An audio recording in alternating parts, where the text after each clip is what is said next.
June is National Migraine Awareness Month. And if you are one of the millions of people who struggle with migraines, chances are you're very familiar with the medications, over the counter or prescription. You may even be familiar with some of the dietary interventions to help support yourself. However, there is one holistic health strategy that many people are not aware of, and that is the use of essential oils. And I am delighted to be speaking with my good friend and dear colleague, Jodi Cohen, who is my go-to person when it comes to essential oil health and well-being. She is the founder of Vibrant Blue Oils and the author of an amazing book on essential oils. And she's here to talk with us today to help us understand what we can do to support ourselves better. Jodi, it is such a pleasure to see you. Oh my gosh, it's such a pleasure to see you too. And thank you for giving me the opportunity. I have a very dear friend who suffers from migraines, and she spends a lot of time at the hospital, and we've really been able to help her with some of her symptoms. That's great. And, I love that essential oils are such an easy to use strategy because you Yes. in little tiny bottles, you can bring them with you. And Yes. Pocket purse size. Yeah, they're yeah. great. And I know right before we hopped on, you had mentioned that there are actually two different strategies that people can use to deal with their essential oils. I'd Yeah. love it if you can share with us a little bit about how the use of essential oils can help, and then maybe we can dive into your formulas a little bit.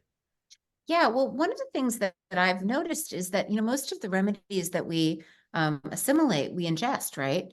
And Mhm. so that means our digestion needs to be working. Our stomach needs to be releasing hydrochloric acid. Our gut needs to be like intact and, not compromised so that we can absorb things, and then it kind of passes through the liver and gets into the bloodstream. So there are a lot of points where, it's a little bit like that game of telephone, right? You say something to someone and they don't quite hear it. Like things can kind of go a little sideways. And what I love about oils is they give you another pathway to get things into the body, especially for headaches, because it's incredibly hard to get remedies into the brain, right? Mhm. They need to be either super small or fat soluble.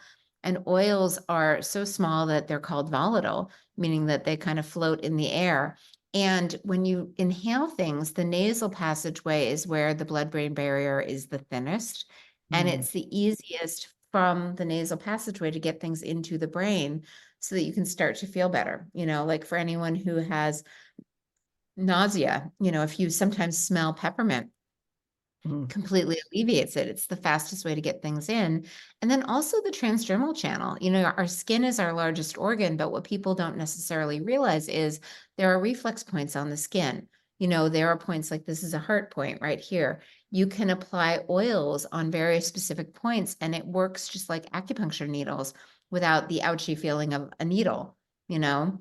And so with headaches, I did a deep dive on this to kind of support my friend.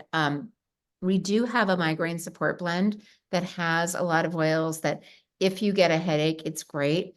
You can smell it, you can topically apply it. You're Mhm. probably going to go lie in a dark, quiet room somewhere, but it just helps it pass more quickly. So if you have it, it's great. It's part of our symptom support lane. It's called Migraine Relief, and it has basil, marjoram, lavender, peppermint, and chamomile and helichrysum. Helichrysum is great for pain to kind of help alleviate the symptom and make it subside more quickly. But what, we really want to look at is why are you getting headaches? Headaches Mhm. are not normal. What is causing the headache? What could be going on? And so often what we don't realize is it's congestion in the neck. Mm. It's that the lymph is congested, the fascia, that kind of winds around every part of our body is constricted. So we're stuck in tech neck, we're stuck in like brace for impact. And so what happens when these areas are congested, every night when we sleep, we have kind of a house cleaning service. It's called our lymphatic system. It cleans out it almost the brain shrinks, and it's like a car wash. It cleans, the intercellular waste, the metabolic waste, and ideally that exit route is the neck. It drains all the toxins down the neck so that it can then be eliminated from the body. But what happens is sometimes the neck is congested. The lymph is congested because the clavicles are the main exit point for the lymph. And if there's congestion here, there's congestion upstream. Anyone that ever drives and hits traffic, I live in Seattle. My daughter used to have a lot of regattas events in Portland. So we'd drive down a lot without fail, two cities, Tacoma and Olympia. There's always going to be traffic, but it's not just traffic in those cities. It's backed up for 20, 30, 40 miles. Wow. That's what happens in the body. If this point is congested and things can't get out, then the lymph backs up into the neck and the neck is congested. If the neck is congested, all of that metabolic waste that should be leaving the brain is stuck in the brain, and fluid is pressure and pressure is pain.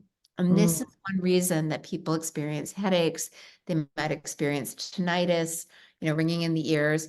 It's the downstream congestion that causes the upstream pain.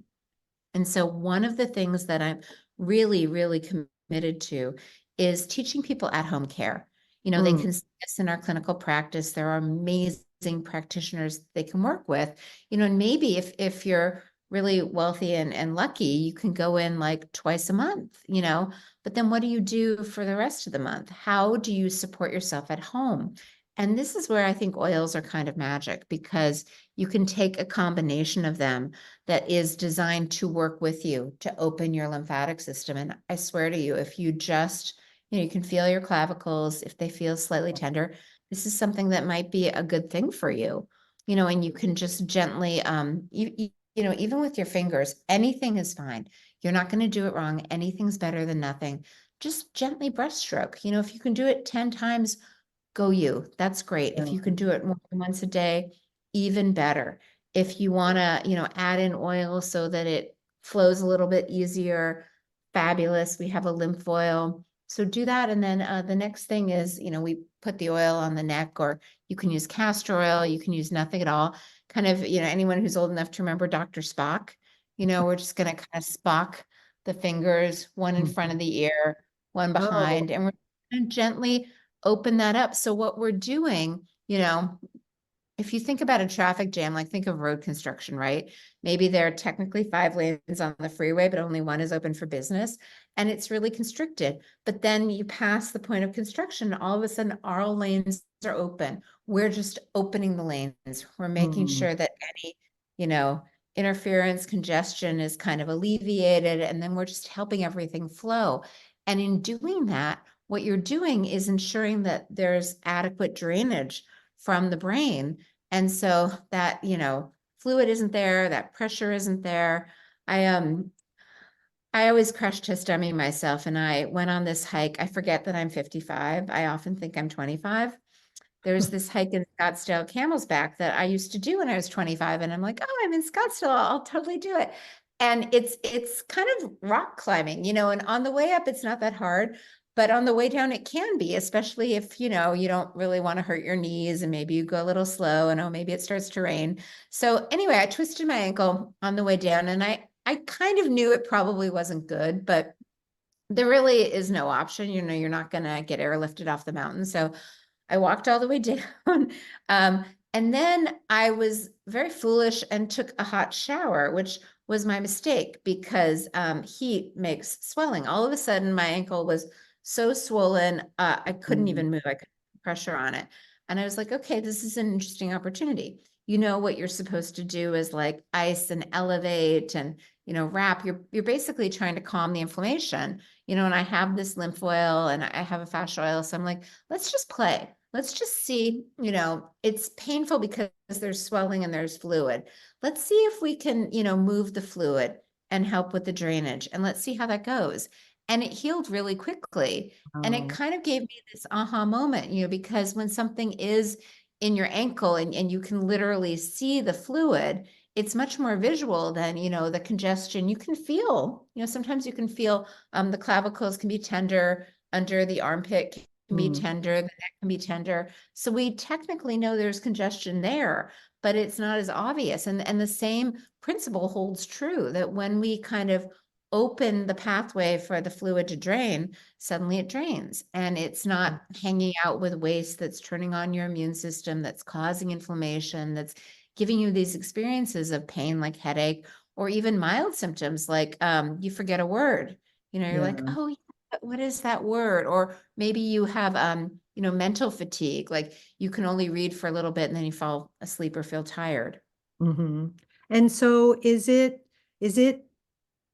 better to be essentially layering your exposure? So if it's transdermal, it's getting through the skin, and then of course anything in the upper region of the body or the wrists, we can smell it as well. Is that intensifying this therapeutic or supportive effect of that on your migraine? It does different things. Yeah. I mean, the migraine, what I've noticed when I've had headaches, both of these, the migraine support and the lymph have mint. Mint is Hmm. somehow very soothing. It also vasodilates, like basically it allows more blood flow and more relief blood flow, so that the oxygen, I believe, helps. Yeah, it's different channels by which it's working, the olfactory channel versus kind of the transdermal channel. But the more you can, if someone were to say to you like, oh, I'd like to lose weight, I'm thinking of like exercising or dieting, you might say, well, why don't do both? Yeah, It can't hurt. sure. So is it a good idea for people to use the lymph on a regular basis, especially if they're perhaps, Yes. I know for a lot of people who struggle with migraines, weather and allergy season are two huge times when they tend to get triggered. And now that you're talking Because about the lymph because of the acting fluid. up, yeah, that Yeah. makes so much Because sense. when the weather is, building up for a storm, that impacts we're almost 90% water. It Yeah. impacts the water in our body. This is why, full moons affect everyone because it moves the water in our body. Yeah, absolutely. I mean, that's kind of what I do. I try to be preventative. I brush my teeth every day too, and I haven't ever had a cavity, but I feel like there's kind of the acute, I'm in pain and I need something. And Mhm. that's where we have our migraine relief blend that's really good for kind of calming the pain. And then there's also the ounce of prevention, Mhm. let's proactively make sure that the fluid isn't lingering in the neck or the head. Sure. And so how often can you apply it? Like, is this something you do once a day? Can you do it multiple times a day? More is better, but I feel like when people are busy, right? And we all have that supplement graveyard, not because we don't mean well, but just because, we forget or we need a system or we woke up late and had to race out the door. Call it what it is. I say, if you want to just leave it by your toothbrush and Mhm. integrate it with that old habit, just do it, when you brush your teeth. You can Oh, do it that's a once a great day. That's idea. great. Well, then you If you do it twice a day, in the morning and at Yep, night. exactly. Exactly. I know. I hope all of our listeners are brushing their teeth, but yes. And so then the migraine relief is used only when you have active migraine? I use it, yeah. Like sometimes a certain time of the month I start to get headaches. Yeah, that's when I use it. And the way I use that, you can use it a number of ways, but for me, smelling is really powerful. And it's Mhm. interesting because there was this is actually something I should share. Your gallbladder channel can also be the cause of headaches, especially if it's a headache kind of right here. And so I really use smell as an indicator. I almost reverse engineer what's wrong based on what I'm attracted to. So this is often what I use, and I either smell it, topically apply it on the forehead, back of the head. But if this does not smell good to me, I'm like, maybe this is not my issue. And Mm. so I either won't use it or we have a gallbladder blend that the gallbladder channel is kind of all through the head. Like one of the symptoms of what happens with the gallbladder concentrates bile, the liver creates bile, the gallbladder concentrates bile. Bile is used to kind of emulsify the fat in your food and also can be used to help clean out the stomach and help with detoxification and motility. But, time, too much fat, too little fat, hormones can make it a little less viscous. It's supposed to flow Mhm. more like water, but it can become more like honey or molasses. And so that kind of congestion and backup, further down in the channel, but it causes that same hydraulic backup in the body. And so we have an oil that you can topically apply over the gallbladder that just helps make it more viscous. So if that smells good to you, that often is the root of the problem. And then we have a parasympathetic blend that helps stimulate your vagus nerve, turn on your parasympathetic nervous system. But a lot of people find when they have headaches, they topically apply it on the temples. Oh, It's cloverleaf. And that seems to help. There are many times when I never leave home without this. It's either in my purse or my pocket. And right. so I'll be somewhere and someone's having a moment. They're on an airplane and they're having a headache, whatever it is. And I'm like, well, let's try this. This is the one I Yeah. have. Let's see how it goes. And oftentimes that's really helpful. And one of the things that I love, because I use your oils, I love the sleep blend. Especially if I've been traveling a lot and sleep just gets out of whack. I love that you have the little drawing that talks about where to apply things, Yeah. for different needs. Because I think that's one of the things that a lot of people we don't necessarily know because we're not either acupuncture or herbalist or essential oil practitioners to the point to know which body points are best. So I appreciate that you not only send the little handout with the oils, but you can look them up on the website as well if you need something. And our friend Elisa Song included us in her book and kind of talked about how she uses the oils for kids because it's pretty hard to get kids to Yeah. swallow pills, and I can speak for a fact it's pretty hard to get your kids to eat kale. I took to hiding it in brownies kind of thing, Yeah. but topically applying oils and just really helping kids, it's very empowering.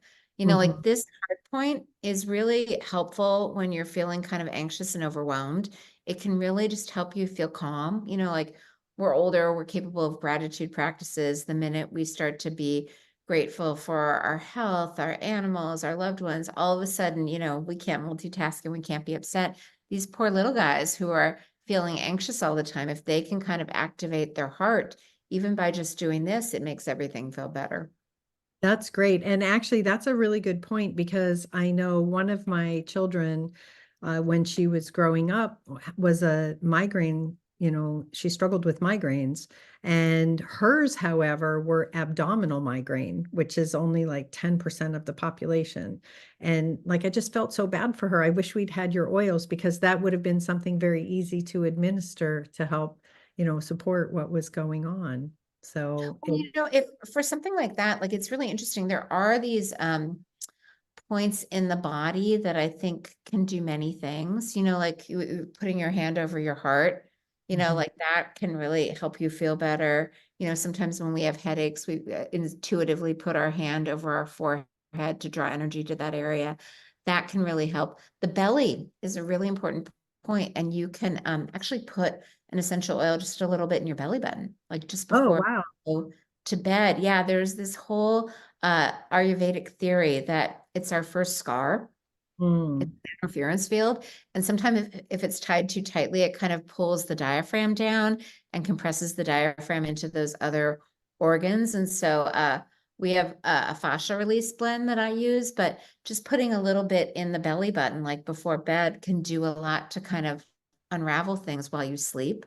Another thing for anyone who has kind of stomach generated migraines, like anything you can do in a kind of spiral motion. Like I like to go clockwise, but it can be an oil, it can just be your hand, just kind of starting at the belly button and doing a clockwise spiral and going out and just kind of thinking of, calming that energy. And then you can, of course, reverse it. But there are so many, I think one of the really hard things of any kind of chronic pain, including migraines, is you just feel so disempowered. You Mhm. feel like such a victim. You feel so powerless to kind of the pain and the options that you have in the midst of that pain. And so Yeah. my goal is to really empower people, to really teach people how they can, heal themselves, use remedies that kind of reclaim their power. And you can combine it, like you said, with topical application, with inhalation, with Mm. just very intentionally laying your hand in certain places. That's great. And I love that, you've shared so many different modalities because, as you mentioned, migraine is not always just the head. You know, it can be different body parts that are causing things, whether it's because the pancreas is not doing its thing or the gut is a little out of whack or the lymph is backed up. Like that's wonderful because that helps us to just be more holistically attuned to our bodies. So thank you very much for sharing that. And I also love that you have an everyday practice that people can do that hopefully could potentially help ward off migraine. You know, Yeah. anything that we can do to push that a little further down the road is never a bad thing. Yes, ounce of prevention is worth the pound of cure. And for anyone who is suffering, I'm so sorry. That's really, really hard. And I do want you to know that there are things that you can do to help lessen the pain and also to potentially unpack whatever is the trigger and alleviate it going forward. Well, thank you so much, Jodi. It's been really great to talk with you about all of this. And for anyone who is listening, I will put a link to Jodi's company, Vibrant Blue Oils. I'm actually also going to put a link to your book because I know there's so much useful information in that. My copy is right there on my shelf. Yeah. And uh, so we'll share that down below. So be sure to check out the links. And Jodi, as always, it's just been really lovely to talk with you. Thank you. Thank you. Thank you for your time. Yeah, absolutely. And for everyone who is watching, if it is not June and you are watching this, please remember that although June may be Migraine Awareness Month, migraines can happen at any time, at all times. So we want to be as proactive as we can be and to make sure that we are putting time and attention towards making every day a healthy day. Bye, folks.